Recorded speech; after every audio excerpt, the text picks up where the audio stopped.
Bangladesh police ছাত্র জনতার আকাঙ্ক্ষা পূরণে অঙ্গীকারবদ্ধ বলে জানিয়েছেন পুলিশের মহাপরিদর্শক বাহারুল আলম। রোববার বিকেলে জাতীয় আর্থোপেডিক হাসপাতাল ও পুনর্বাসন কেন্দ্রে বৈষম্য বিরোধী ছাত্র জনতার গণঅভ্যুত্থানে আহতদের দেখতে গিয়ে এ মন্তব্য করেন তিনি।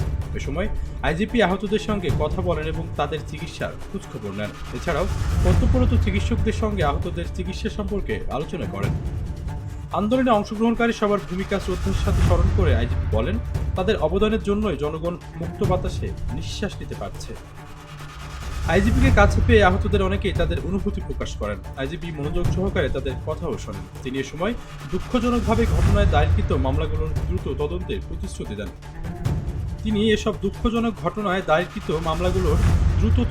প্রতিশ্রুতি দেন।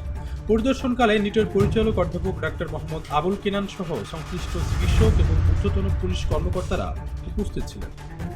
আশরাফুল ইসলাম, বিউটি বাংলা।